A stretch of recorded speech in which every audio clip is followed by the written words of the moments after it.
এবার আচমকাই দীঘাগামী পথে বিপত্তি। পূর্ব মেদিনীপুরের বারিজদা থানার কাছে 116B জাতীয় সড়কে ভেঙে পড়েছে একটি সেতু। তখন মুহূর্তের মধ্যেই থমকে যায় দীঘা নন্দকুমার রোডে যান চলাচল। সেতু ভাঙার পরেই রাস্তার দুদিকে তৈরি হয় ব্যাপক যানজট। এর জেরে আটকে পড়ে একাধিক বাস, লরি ও পর্যটকবাহী গাড়ি। ফলে চরম ভোগান্তি স্থানীয় বাসিন্দা থেকে শুরু করে দীঘাগামী পর্যটকদের। খবর পেয়ে ঘটনাস্থলে পৌঁছয় বারিজদা থানার পুলিশ। পরিস্থিতি স্বাভাবিক করতে ইতিমধ্যে জোর কদমে শুরু হয়েছে মেরামতির কাজ। সেতুর ভাঙা অংশটি ঘিরে ফেলা হয়েছে। দীঘাগামী পর্যটকদের ভিড় ছিল চোখে পড়ার মতো। এই ঘটনার দিন সেই আনন্দযাত্রা পরিণত হয়েছে দুর্ঘটনায়। আপাতত সেতুর উপর দিয়ে যান চলাচল সম্পূর্ণ বন্ধ রেখেছে পুলিশ। তবে আপাতত বিকল্প রুটে যান চালানোর ব্যবস্থা করা হয়েছে।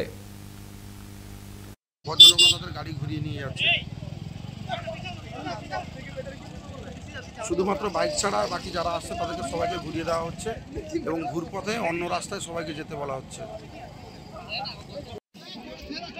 ভেঙেছে, এক সাইড দিয়ে গাড়ি যাচ্ছিল, কিন্তু আর পুরোটা ভেঙে যাওয়ার ফলে আর গাড়ি যেতে পারছে না, দুদিকেই গাড়ি জ্যাম হয়ে আছে। যাওয়ার ফলে একটা আওয়াজ হলো, দিতে কিছুটা বসে গেছিল রাস্তা।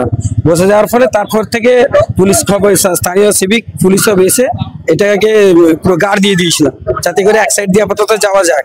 পুরোটাই ভেঙে যায়, যার ফলে আর বাস যাওয়ার মতো রাস্তা নেই, শুধুমাত্র বাইক ঘুরিয়ে দেওয়া হচ্ছে। যে এদিক দিয়ে কাঁথির দিকে ঘুরিয়ে দেওয়া হচ্ছে, সবই ঘুরিয়ে দেওয়া হচ্ছে। বা ছোট ছোট বাইপাস রয়েছে আমাদের এদিকে, ছোট ছোট গ্রাম সড়ক যোজনা যেগুলো সরু সরু রাস্তাগুলো, ছোট গাড়িগুলোকে বাইপাস করে কাঁথির দিকে বা কাঁথি থেকে এদিকে কলকাতার দিকে পাঠানো হচ্ছে।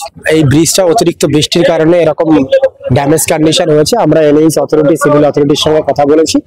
ওনারা বলেছেন বাই ইভিনিং এটা ট্রাফিক চলাচলের মতো ব্যবস্থা ওনারা করে দেবেন, কোনো প্রবলেম না হয়। এই জন্য এমার্জেন্সি বেসিসে কাজ হচ্ছে। সমস্ত line department, civil department, police department এখানে একসঙ্গে আমরা কাজ করছি। এটা বাই ইভিনিং ট্রাফিক নর্মাল হয়ে যাবে। আশা করছি সাধারণ মানুষের কোনো প্রবলেম হবে।